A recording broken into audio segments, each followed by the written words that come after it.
Have you ever found yourself in a situation where no one sees you, where your morals and feelings feel like nothing, and everyone else walks together on one path while you're completely alone on another? If you feel this way, you should watch Transformers Leadership, a brand new story of my creation. So please hit the subscribe button, support me, and let's continue this epic journey together.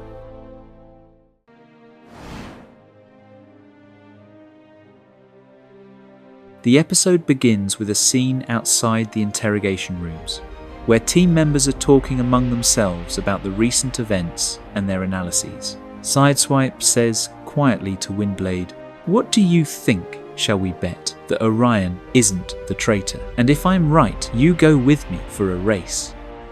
She replies, "Your bet is a losing one. How about you learn sword fighting instead of this?" Smokescreen notices them and says, "Pray that Orion isn't the traitor, or you'll be wandering the city alone, ha ha ha." Chromia then intervenes and says to Smokescreen, "You're mocking him because he's honest about his feelings. I wish you were like him and that you'd notice who truly cares about you." Cliffjumper, standing next to Arcee, says to her, "Smokescreen still has no idea about Chromia's feelings for him, right?" She replies, "I don't know, but she's trying to push him either to admit his feelings toward her or to discover them himself." Ironhide adds, "I understand people like Smokescreen. They hide behind jokes in times like these and conceal their feelings well 90% of the time. He's fully aware of what's happening around him, but that's Smokescreen for you, isn't it, Tailgate?" But Tailgate doesn't respond. Ironhide turns toward him and finds him staring at the interrogation rooms, saying, "I find it impossible to believe that any one of them is a traitor, even though it's very hard to accept." Jazz says, "All of this happened suddenly, like a storm of bad luck crashing down on us. If we resolve the traitor issue, we'll find ourselves facing another problem choosing a leader. We have 5 high-ranking leaders, all of them competent." Blurr says, "I can't take all this anymore. My patience is running out with all these expectations. Haven't they finished the interrogations yet?" Drift replies calmly, "Patience is the swordsman's greatest weapon. Without it, we cannot endure war. And an issue like this requires calm deliberation, because if it isn't resolved, it will become an obstacle in our path toward the future." Everyone falls silent, staring at the interrogation rooms. We then move to the city of Kaon, the capital of the Decepticons, specifically to the massive Darkmount Castle,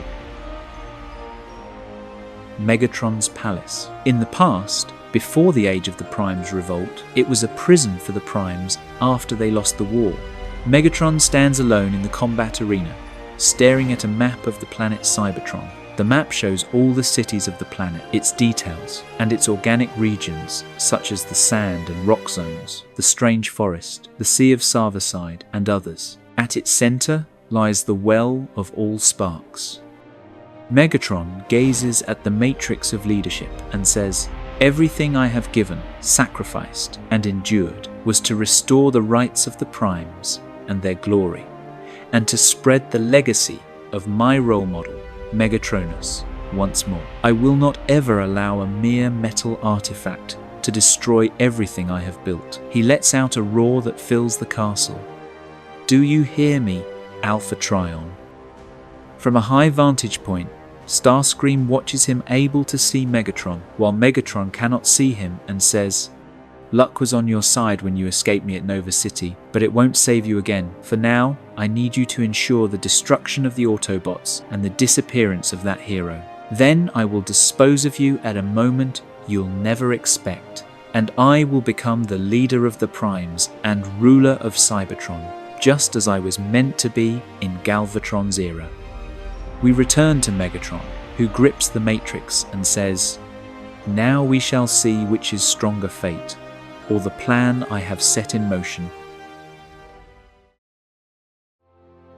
Thank you for watching the episode. Since you've made it this far, it shows that you truly care about the philosophical depth of the story and have a deeper perspective on the world. So thank you, I have great respect for you, dear viewer. As always, don't forget to hit the subscribe button to get the 6th episode. See you in the next video.